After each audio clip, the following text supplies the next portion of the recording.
I'm Scott Miller. This is SAMIT. And one of the comments on a recent-ish video about the breach of CDK and their networks and their customer networks was that basically these networks didn't matter that they were using a exposed CDK system. Someone was convinced that the issue was Windows XP was on all these networks and Windows XP would be the entry point onto the network, and any network with Windows XP, which is all networks according to them, would be vulnerable and eventually fall to ransomware. Now, let's point out a few important things on this. Yes, Windows XP, crazy vulnerable. If you're running Windows XP on your network, assume that your Windows XP machines are going to be breached if they're on the network in any way whatsoever. Like, obviously, that should go without saying, whether you're running Windows 2000 or XP or 2003 or anything so insanely old. That's over 22 years old. These are really ancient systems.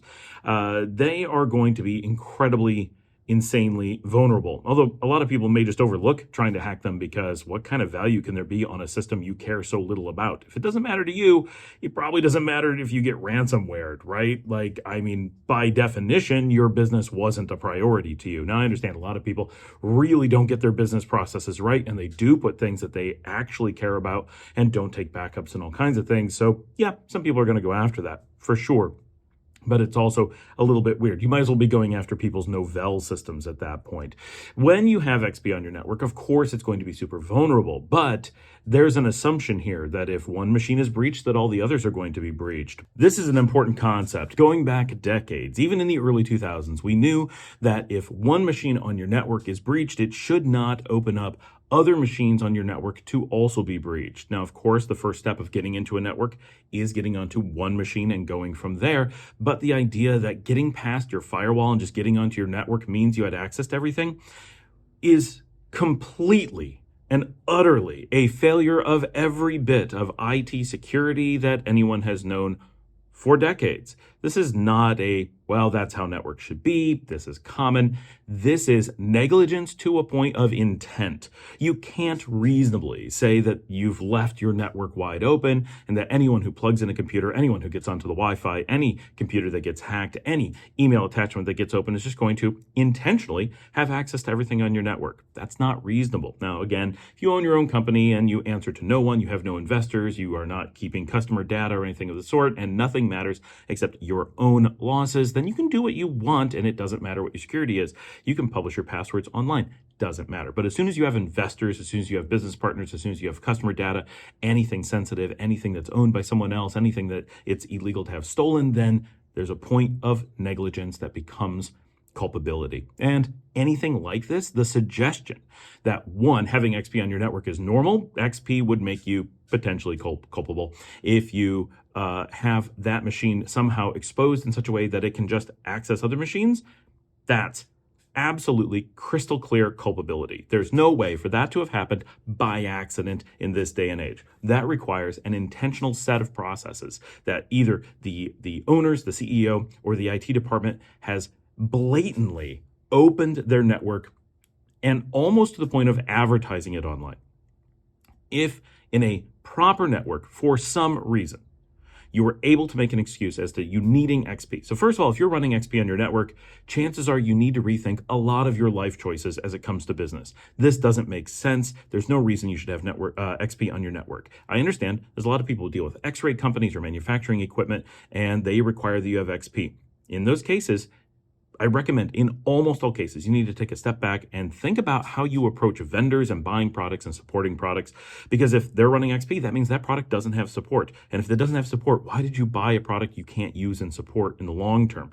I understand sometimes we get old used things, but it means you can't support it yourself either. It's an out of support product, and out of support by 15, 20 years, maybe not quite that much, but a really long time.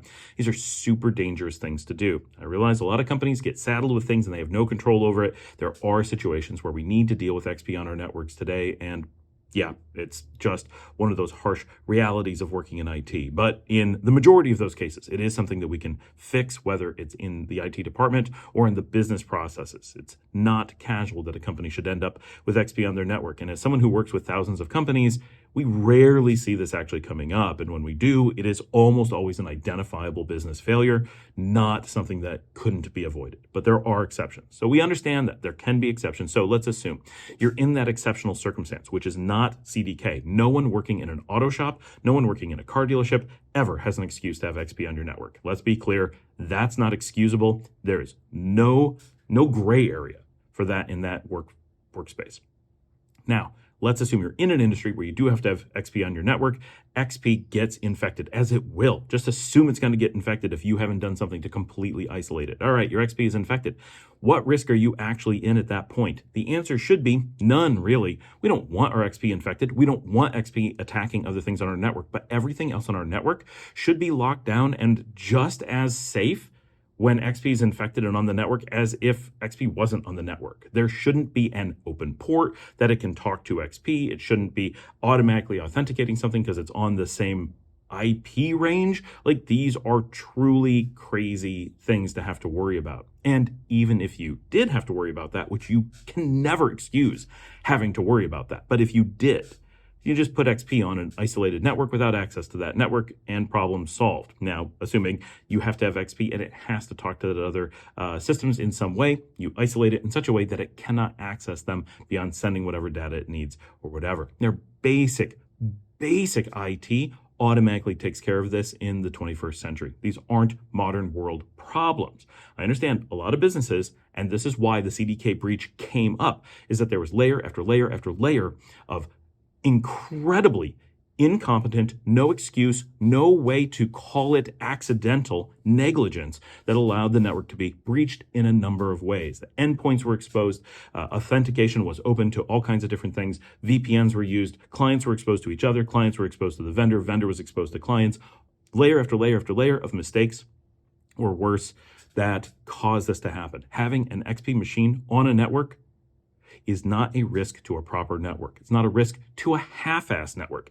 It takes abject negligence and incompetence for XP on a network to be an additional risk to the additional items. Now, of course, any given thing can have a vulnerability. We know that Windows, even modern Windows 11 and Server 2022, have vulnerabilities that Microsoft has not patched, and there are shops that need to run Windows, and there are circumstances where you say, well, our XP was breached, and then these really esoteric, really poorly known, really difficult to patch and secure against things might be exposed. And if XP has to be on the same network and has to have visibility to those IP addresses, yes, there could be a space where the XP could pose a really slight danger to those next systems. We have never heard of that happening. We've never heard a suggestion of that happening. That's not the real world. Yes, theoretically, there is a spot where, and there's a reason why we don't want one breach to have any chance to maybe lead to another, because there are software flaws out there. There are configuration flaws out there. That does happen, and that is okay. Like, accidents will happen, mistakes happen. Patching can't be instantaneous. Not everything that's wrong is found and patched immediately.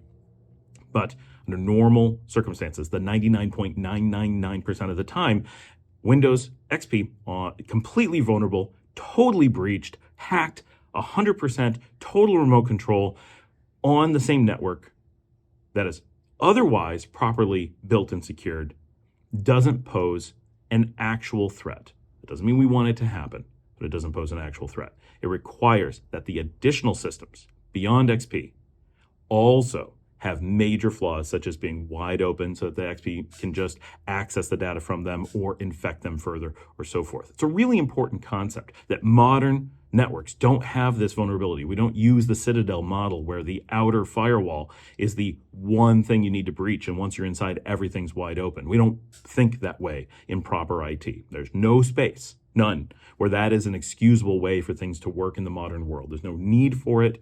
Everything works so transparently without that. We have so many simple default configurations that completely mitigate that you really have to go out of your way to end up in that situation, and no one should be going out of their way to put themselves or their businesses or their customers at that kind of risk. So yes, XP still exists out there. Yes, we should not be considering it a default thing to accept. We should be fighting that hard. We should be pointing out that people are at incredible risk. We should be pointing out that it flags companies as being incompetent and risky and likely to have made other mistakes.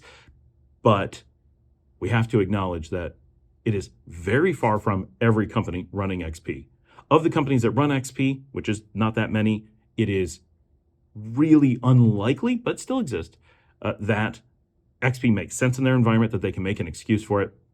Of all those companies, though, no one has an excuse for why their network would be vulnerable if XP was to be breached. That is simply not an assumption we should ever be able to make. Are there loads of companies that are at this level of incompetence or at this level of negligence or are actively, I don't know, opening it for nefarious purposes? Absolutely. They're everywhere. But there's no way to make a claim that an IT professional doesn't understand these things. And there's no way to make a claim that a CEO who's honestly working as a CEO doesn't know these things.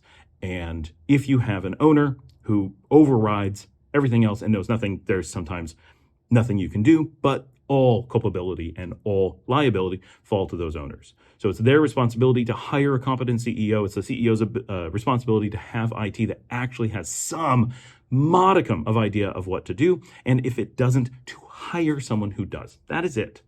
Very simple. XP, yes, could be a risk, but not the kind of risk that was proposed in the comments. Thanks for joining me. Make sure to follow along, subscribe. If you'd like to support the channel, you can buy me a coffee at buymeacoffee.com/Scott Allen Miller.